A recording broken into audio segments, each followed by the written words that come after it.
para recapitular, para revisar, nós estudamos durante a semana na escola sabatina. Nós estamos estudando o livro de Josué e cada capítulo do livro, que agora nós sincronizamos. Agora a gente está estudando a lição e o reavivado do mesmo livro. Ele está reavivado, a gente está aí em Josué, capítulo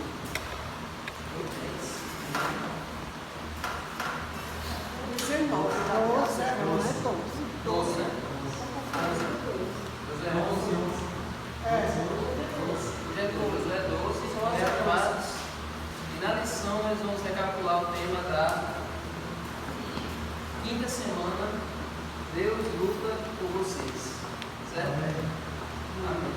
Então, durante a semana do Zoom, nós estamos estudando esse tema cada dia, com um aspecto diferente, com uma mensagem especial para nós, de um Deus que luta nossas batalhas. Então, esse louvor de Toninha foi bem certo com a lição, foi bem exatamente o que nós estamos vendo, o que nós estamos estudando.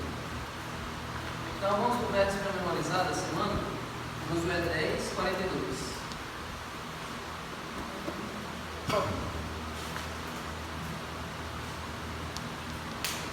Josué capítulo 10, verso 42. Quem está com a lição física já está indo na lição do verso, mas quem não tem, pode abrir na Bíblia. Está aí, mas é bom comprar uma daquelas Bíblias, daquela lição que é uma revista, Bíblia. Quer ver bem? Essa aí, ó. É melhor que se quiser, eu vou falar dessa.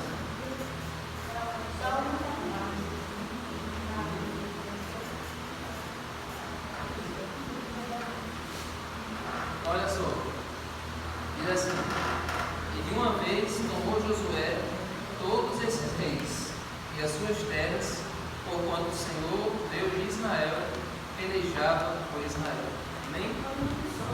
Então só foi possível as vitórias de Josué, só foram possíveis as conquistas que ele fez, porque era Deus quem lutava por Israel.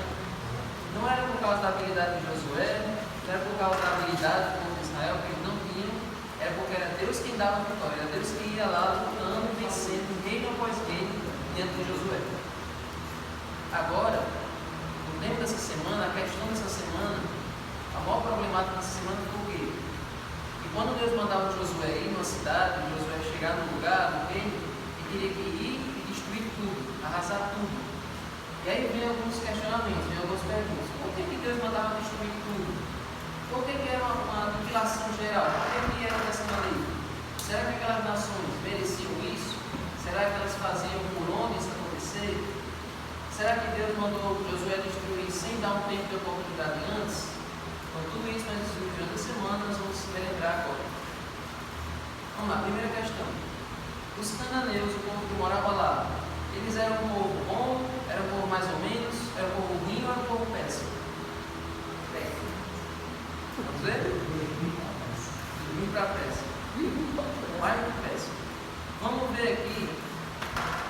Primeiro o seguinte, vamos lá para Gênesis 15, 16.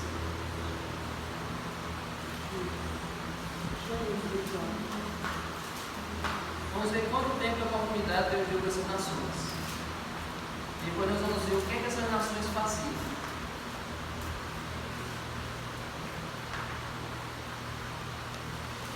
Aí Deus está falando com Abraão. Vamos lá para Gênesis 15, 16. Quanto tempo a oportunidade Deus deu para esse povo, para essas nações? Olha só. Vamos ver o verso 13 e depois o 16. Então o Senhor lhe disse: fique sabendo com certeza que a sua posteridade será peregrina em terra alheia, será reduzida em escravidão e será afligida durante 400 anos. Ao verso 16.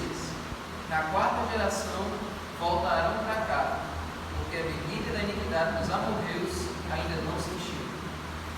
Então o povo de Israel ficou no Egito durante 400 anos. Depois desse período eles voltaram, passaram 40 anos no deserto. Mas todo esse tempo, todos esses 440 anos, como podemos dizer, Deus estava esperando completar, Deus estava esperando encher a medida da iniquidade daquelas nações, a medida da maldade daquelas nações.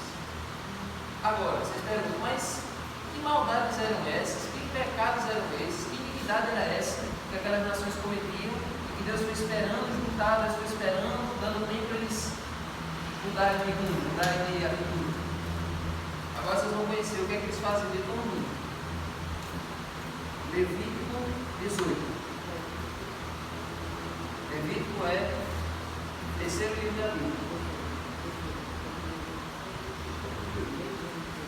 Vamos no capítulo todo, nós vamos ler aqui alguns versos e vocês vão dizer se isso aqui é uma coisa boa, aceitável, se é um pecado simples, se é um pecado mais grave.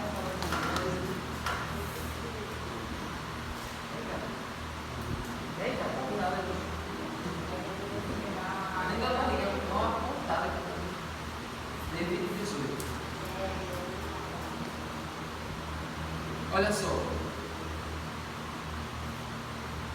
como é que é o subtítulo da Bíblia de vocês? Em cima, Casamento. em cima do número 20, aí. Casamento. Relações ilícitas, exatamente. Capítulo 18. Olha aí, vamos ler aqui alguns versos. Olha aí o verso 8. Não tenha relações com a mulher do seu pai. Este é o direito que somente seu pai tem. Não tenha relações com a sua irmã, filha de seu pai, filha de sua mãe, nascida em casa ou fora de casa. Não tenha relações com a filha do seu filho, com a filha de sua filha, ou seja, com seus netos. Verso 11. Não tenha relações com a filha da mulher de seu pai. Verso 12. Não tenha relações com a irmã do seu pai. 13. Não tenha relações com a irmã da sua mãe. 14. Não envergonhe o irmão do seu pai tendo relações com a mulher dele, ela é sua tia. 15. Não tenha relações com sua nora, e assim por diante. Olha aí o verso 19 agora. Não se aproxime da mulher para ter relações com ela durante a sua menstruação. 20. Não se deite com a mulher do seu próximo para ter relações sexuais, porque isso torna você impuro. 21. E não entregue nenhum de seus descendentes que se dedique a Moloque. Verso 22. Não se deitem com outro homem para ter relações com ele, como se fosse mulher. E 23. Nem tenha relações com um animal para se contaminar com ele. Também a mulher não se porá diante do animal para se ajuntar com ele, é confusão. Por que eu li tudo isso que vocês estão achando aí muito pesado? Achando isso? Com certeza uma coisa. Sabe por que eu li isso tudo? Olha o verso 4. Não se contamine por nenhuma dessas coisas, porque com todas essas coisas se contaminaram as nações que eu vou expulsar da presença de vocês. Ou seja, eles facultavam. Tudo isso aí. Tudo isso aí que a gente viu até agora, tudo eles faziam. Não tinha negócio de diferença, você é minha neta, você é meu sobrinho, você é minha prima, você é minha tia. Não tinha limite de parentalidade. Tudo que eles faziam era uma loucura. E até com os animais eles faziam. Então, dá para uma nação dessas permanecer? Deus deixar uma nação dessas? E sacrificar os filhos, né? Sacrificar com os filhos. E. Oi? Deus deu muito tempo, Deus deu tempo até demais. E para piorar, ele tem outros pecados que eles fizeram além desses, que já são horríveis. Olha aí, Deuteronômio agora, 18. Deuteronômio 18.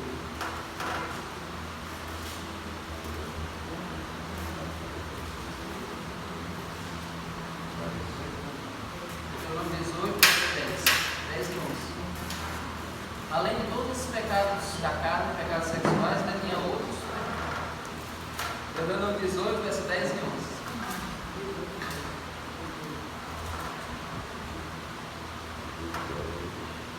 Olha ali. Deuteronômio é 2 livros para frente de Levítico. Dá para 20 livros para frente.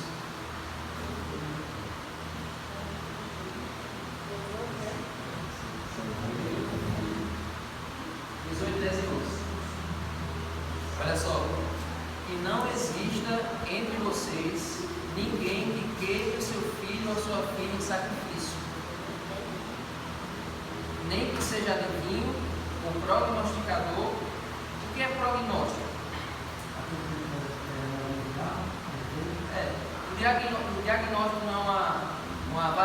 cidade depois de saber o problema, né? Então eles faziam um prognóstico. Antes de acontecer, eles ficavam tentando adivinhar, tentando prever. Então, ó, É o que se faz hoje em certas igrejas. eu determino, você de camisa azul, quando sair daqui você vai sofrer um acidente. Dizem Ou muito então isso. que você vai sair daqui e você vai andar um perigo. Ou aqui tem alguém que está com doença. Desse jeito. Então, ó, Deus disse, ao meio de vocês não podem ter quem seja adivinho, prognosticador, agoureiro, já ouviram a expressão mau agouro? Isso aqui. Feiticeiro, encantador, necromante, praticante de magia ou alguém que consulta os mortos. Olha o time certo com a finada que vamos ter agora, o Halloween. Amanhã de noite vamos falar sobre Halloween. Então, já sei. Boa noite. Oi? Halloween. Pois é.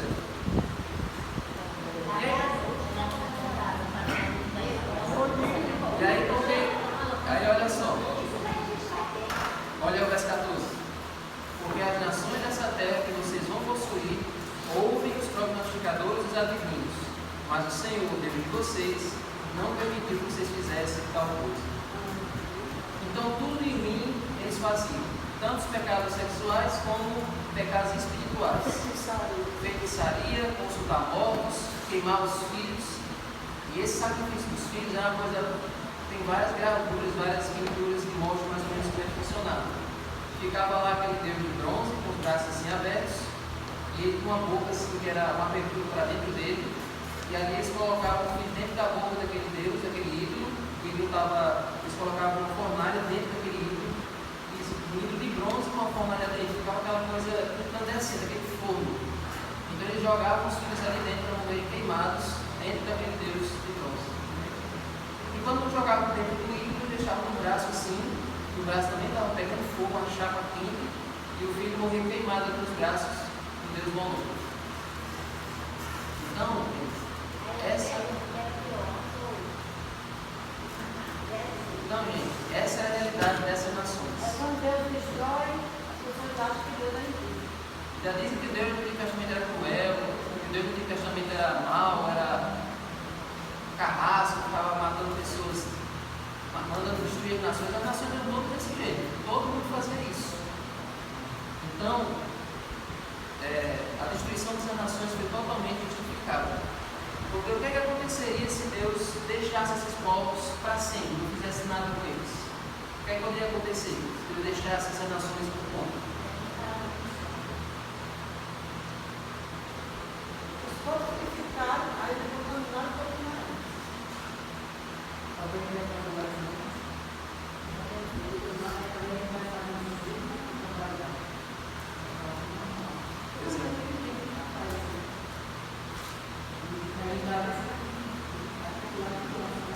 Tem tribos por aí,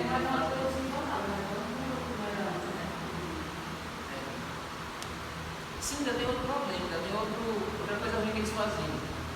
Quando eles adoravam os deuses, quando eles iam fazer festas para os deuses deles, os cultos deles eram assim.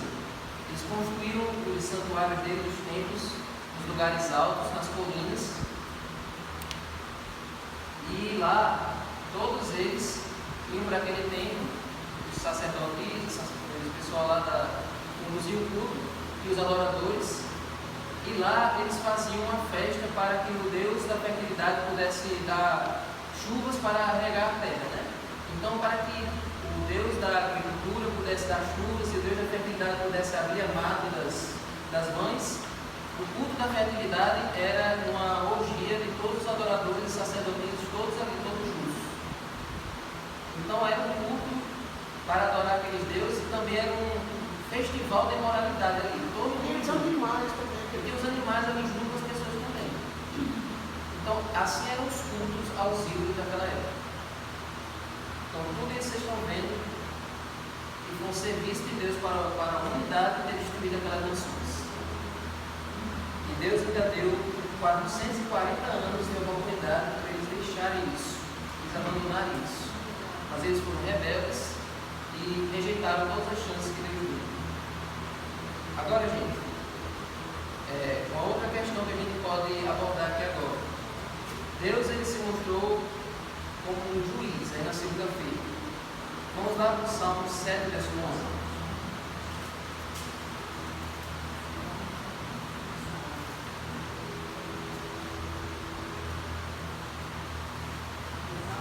Salmo 7, verso 11.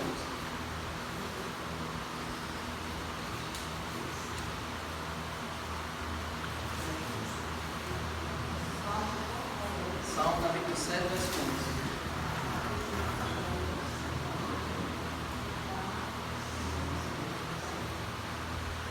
Diante da maldade daquelas nações, diante da maldade que existe hoje, qual é a função, qual é o perfil que Deus assume? Salmo 7, verso 11, verso 1, que diz assim: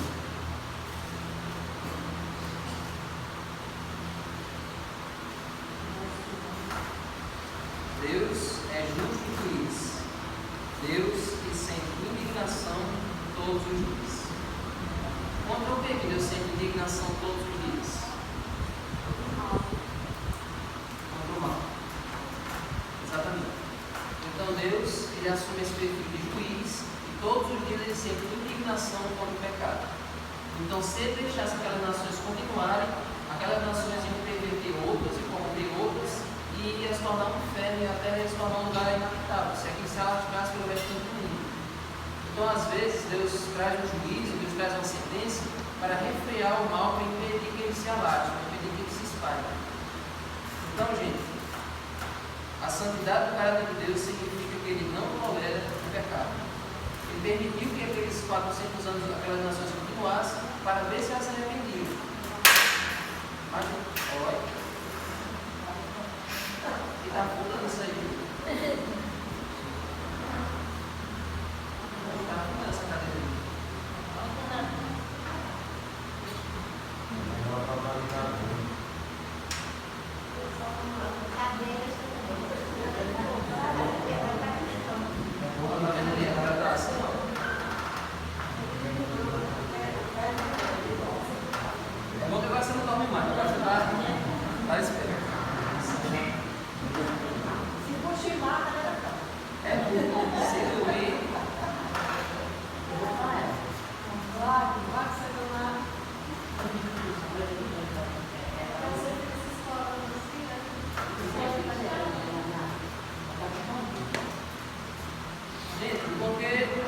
Porque o fato de Deus ser o nosso juiz é uma notícia boa. Agora você pode falar. Ele é justo.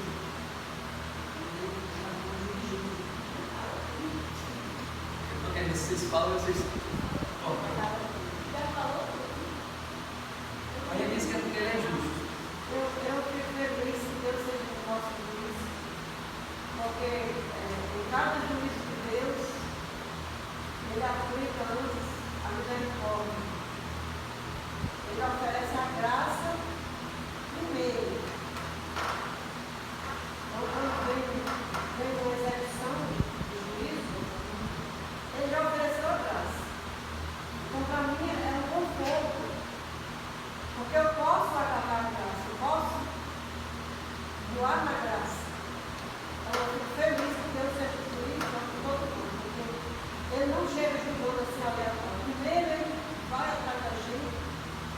Ele oferece a graça, perdão, aí depois ele vai julgar. Mas quando ele for julgar, aí Jesus já é um advogado, e aí tudo está resolvido. Esse é o conforto. Eu acho que Deus, aqueles que ainda têm dúvida, né, em relação à misericórdia do Senhor, ele quando pega o Senhor, quando ele diz que onde abundou o pecado, superabundou o perdão. E aí também, como você falou muito bem, a gente não pode colocar o caráter de Deus à prova, entendeu? Chamado de Deus tirano. Porque muitas vezes as pessoas eles não olham para o Antigo Testamento com esse olhar de um Deus bondoso, mas o Deus bondoso, como a irmã disse ali, ele é desde Gênesis até o livro de Apocalipse. Né? Porque eu acho que a centralidade da Bíblia se chama plano da redenção. Então a irmã definiu muito bem que nada acima da graça de Deus. Né? Então, acredito que Deus ele vai provar para o universo que todos nós tivemos a oportunidade de arrependimento. O que aconteceu no ser humano foi negar e duvidar e ter esse coração duro. E por falar em coração duro, ontem eu vi o pastor Ronaldo Oliveira dizer que às vezes as pessoas questionam, né? Se Deus endureceu o coração daquele do faraó, daquele povo, é porque ele tinha intenção que o seu povo exercesse o ministro. Olha, você pensar dessa forma, né? Dizer que Deus, aí realmente Deus seria o Deus de amor, né? E aí Deus ia endurecer o coração de Davi para eu vencer Davi. E ele disse que endureceu o coração porque as pessoas não ouviam a voz de Deus. Então, o faraó não ouviu a voz de Deus, seu coração já está perdido. Então, muitas vezes a gente precisa viver o Espírito Santo essa luz, esse discernimento. Porque se a gente não olhar aqui dessa luz, a gente vai ler a Bíblia do nosso modo e geralmente a gente vai compreendê-la aquilo que nos favorece. A gente não quer que o livro nos repreenda, né? Quem quer ser repreendido? Não gostava de ser repreendido com o papai não mandava. Mas eu sei o quão importante foi as repreensões do meu pai para eu ser quem eu sou. Claro que ele era falho, muitas coisas não deveria ter feito. Eu ainda sou da época da palmatória, lá em casa tinha uma que não é o caso de Deus, porque Deus não faz nada errado. Pois é, né? Um dia a gente escondeu. O faraó endureceu assim mesmo. Foi bom você ter falado dessa questão de endurecer o coração, porque essa expressão que Deus endureceu o coração do faraó, ela aparece de novo, dizendo assim, Deus endureceu o coração daquelas nações. Mas como é que funciona essa, o que significa essa expressão? Será que Deus fez isso de propósito? Na verdade, é o coração da pessoa que se endurece por conta própria, quando ele decide rejeitar a bondade de Deus. O faraó teve a chance de libertar o povo sem experimentar nenhuma praga. Teve a chance de não ir por esse caminho. Mas a cada oportunidade que ele ia perdendo, mais o coração dele ia se endurecendo por conta própria. E essas nações, depois desses 400 anos rejeitados, elas mesmas se endureceram. Então, quando diz assim, Deus endureceu o coração, é de forma indireta. Não foi de forma direta, Deus endureceu propositalmente. É porque ao Deus dar a sua bondade à pessoa rejeitar, o coração da pessoa se endurece. Quer ver um exemplo mais básico disso que eu estou falando, vocês vão entender? Judas. Quando Jesus deu aquele pedaço de pão molhado a Judas, foi a última gota de misericórdia, foi a última chance que Deus deu para Judas. Jesus deu para Judas. Era para com aquele pão molhado ele se emocionar, era para ele se tocar, era para ele se comover e desistir da traição. Só que o que é que diz lá o verso? Ao comer do pedaço de pão molhado, entrou nele Satanás. Quer dizer que Jesus colocou Satanás dentro de Judas? Não. Foi rejeição. Talvez outra coisa bem claro que ele ilustra nos livros é que o poder que o sol tem para endurecer e para amolecer. O sol, a temperatura. Você bota aqui uma cera, ou uma margarina, ou um sabão, alguma coisa assim, quando se derrete da lei, o sol derrete. Agora amassa e barro, mistura a argila num copo e coloca no sol, você vê? Então Deus é sol, né? Da justiça. Então quem é o elemento que se expõe a endurecer ou a amolecer. Assim como os objetos, eles sofrem o mesmo calor, mas ele é algo diferente.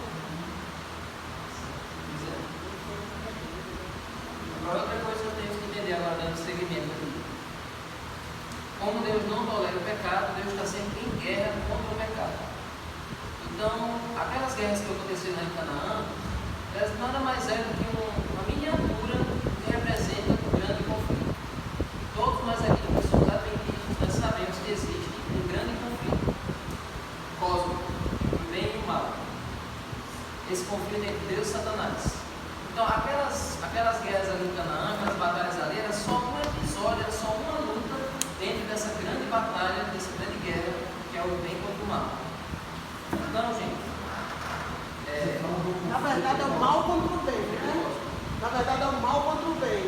o mal está sempre guerreando contra o bem. Exatamente. Então, aquelas guerras santas, essa expressão palavra chamada guerra santa, é que era uma guerra de Deus, que era Deus que estava à frente daquela batalha. Agora, aquela lição traz um detalhe interessante. Israel não foi santificado por participar dessas guerras santas. Essa tem que perceber isso. Como assim? Agora isso aí é claro. Ninguém é santificado por estar na igreja. Como é que é? Ninguém é santificado por estar na igreja. Eles não foram santificados por estar na votação de Deus. Vamos entender isso aí. Na Idade Média, existiam umas batalhas aí chamadas de cruzadas, que era tentando imitar isso aqui, só que dessa vez não tinha orientação de Deus. As cruzadas foram batalhas, guerras que não tinham a orientação de Deus. E a Igreja Católica da época dizia o seguinte: quem participar dessas cruzadas vai ter perdão dos pecados total, tanto os que está cometendo agora como os que vai cometer no futuro. E aí você vai poder pegar à vontade que seus pecados do futuro já estão perdoados. Relaxe. Arrocha. Então era assim que as pessoas pensavam: eu vou para a guerra santa, vou para a cruzada, vou dar aquela bolsa e templar, eu vou para essas guerras e todos os meus pecados, do passado, do presente e do futuro, já estão Inclusive da sua família também. da sua família, a pessoa que morreu. Ah, tem um familiar que morreu, que eu quero que ele seja salvo. Eu vou, pago, ingresso para ir para essa batalha, garanto a minha salvação e do familiar que morreu. Mas isso aí não acontece tão diferente como hoje, não. Pois é. Muitas igrejas pregam isso aí. E a pessoa morre, o perdido nunca foi na igreja. Aí lá no porteiro já é segura na mão de Deus e vai, e vamos rezar para aquele miserável que morreu. É a mesma coisa, só que é mais comigo. Aí, gente, Essa ajuda é minha, mas a figura do Deus é boa. Como é que segura segundo que passou?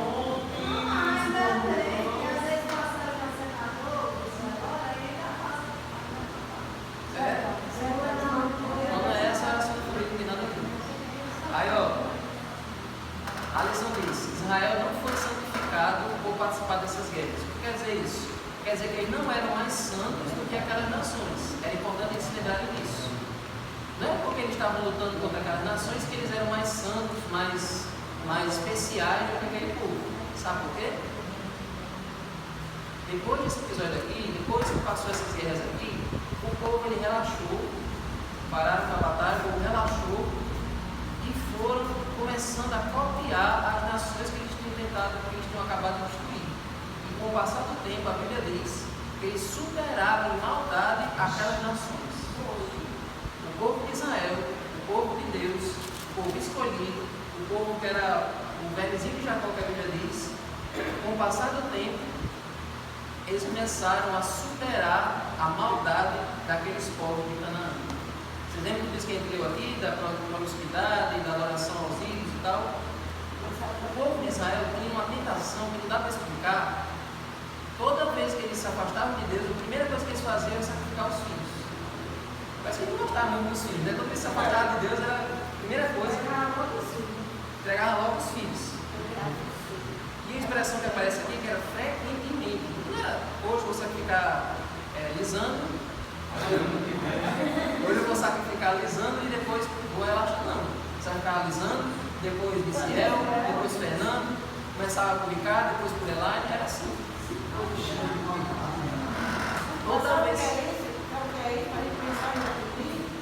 É que quando a pessoa se afasta de Deus, o diabo leva ele para o extremo. Ninguém fica em meio termo. Se você sai, porque as nações de Canaã não conheciam Deus como o povo era conhecido. Quem conhecia Deus, pessoal, ele era o povo de Israel. Então, quando qualquer um de nós, você quer mais aplicar para nós. Se a gente solta a mão de Deus, se a gente se afasta de Deus, o diabo leva a gente imediatamente para o extremo.